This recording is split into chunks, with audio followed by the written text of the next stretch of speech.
Budget এসে দাঁড়িয়েছে 9,38,000 কোটি টাকা। আমি মুক্তিযুদ্ধ সম্পর্কে একটা কথা বলবো। সেই মুক্তিযুদ্ধের কথাটা আমি বলতে চাই। সেই মুক্তিযুদ্ধের কথাটা আমি এই কারণে বলতে চাই, আমাকে একটু সময় দিবেন, হাত জোর করে বলছি। মুক্তিযুদ্ধ আমাদের জাতির শ্রেষ্ঠ অর্জন কি না? এই যে ফজু পাগলা কথায় কথায় 71-এ মুক্তিযুদ্ধ বুলি টেনে আনে, মানে খাস কাটা বাজেট নিয়ে আলোচনা করছে, সেখানে ওর মুক্তিযুদ্ধ টেনে আনা কি দরকার? মানে খাস কাটা ওর মুক্তিযুদ্ধ টেনে আনতেই হবে, ওইটা বলতেই হবে। এই ফজু পাগলা কথায় কথায় কেন মুক্তিযুদ্ধ টেনে আনে জানেন?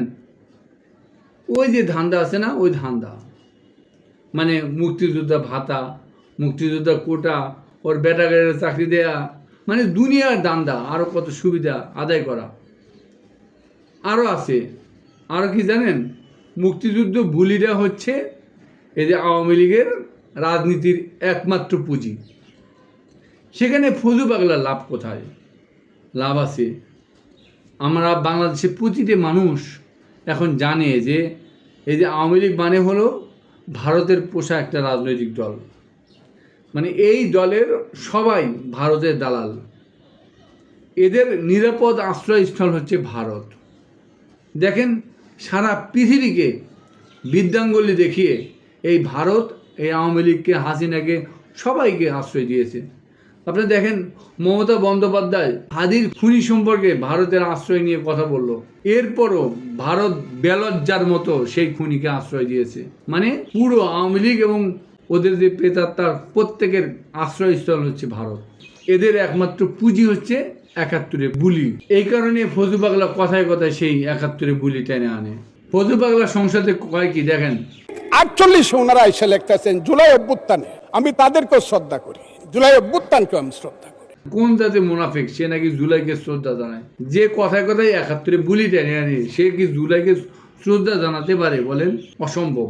এই পাগলা সে কি জানে না যে জুলাই মানে হচ্ছে ওই ঢাকা বিশ্ববিদ্যালয় ক্যাম্পাসে সেই স্লোগান, তুমি কে আমি কে, রাজাকার রাজাকার। ফজু পাগলা কিন্তু এটা জানে, তারপরেও এই নেমো খারামের মতো মুনাফিকের মতো বলতেছে জুলাইকে সে শ্রদ্ধা করে। এই ঢাকা বিশ্ববিদ্যালয় থেকে তুমি কে আমি কে রাজাকার স্লোগানের কারণে সে ঢাকা ভার্সিটিকে মাদ্রাসা বলেছিল।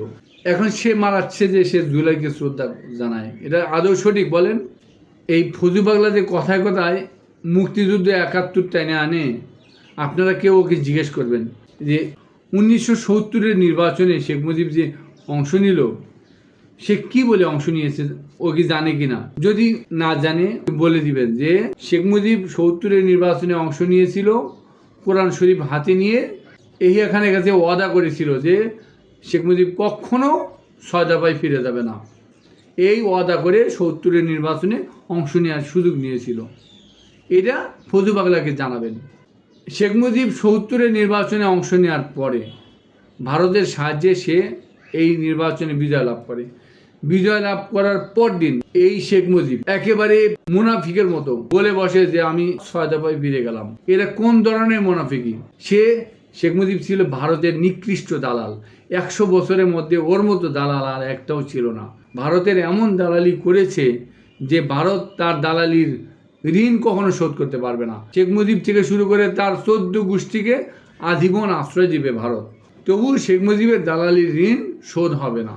শেখ মুজিবের এই মুনাফিকি দালালির কারণে 1971-এর রক্তাক্ত যুদ্ধের সূচনা হয়েছিল। আর সেই যুদ্ধের পুরো কৃতিত্ব নিয়েছিল হচ্ছে ভারত। ভারত পাকিস্তানিদের কাছ থেকে অস্ত্র শস্ত্র কেড়ে নিয়ে পাকিস্তান বাহিনীকে পাকিস্তানে পাঠিয়ে দিয়েছিল।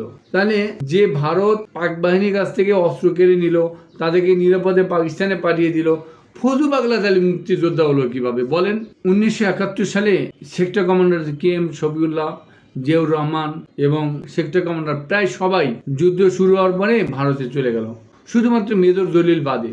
আপনারা ভিডিওতে শুনে দেখছেন যে জিয়াউর রহমান বিভিন্নভাবে তার বউ বাচ্চাকে উদ্ধারের জন্য সর্বাত্মক চেষ্টা করেছেন। এই ফজু পাগলা মিডিয়াতে তার বক্তব্য এ ব্যাপারে আছে। যাই হোক, সেটা অন্য চ্যাপ্টার। যুদ্ধ শেষ হলো, যখন বাংলাদেশ স্বাধীন হলো, ভারত পুরোপুরি যুদ্ধের কৃতিত্ব নিল। এরপরে ভারত শেখ মুজিবকে কিভাবে ক্ষমতায় বসালো ফজু পাগলারে জিজ্ঞেস করবেন। এই শেখ মুজিব যে এই যে নাটক করলো, গাদ্দারি করলো, জাতির সাথে যুদ্ধ বাঁধালো, তারপরে সে তো যুদ্ধ করে নাই, পাকিস্তানে চলে গেল। সেই পাকিস্তান থেকে নিয়ে এসে ভারত কিভাবে শেখ মুজিবকে ক্ষমতায় বসালো। ফজু পাগলা এরা জানে কি না? ফজু পাগলা যে মুক্তিযোদ্ধা মারায় ওকে জিজ্ঞেস করবেন।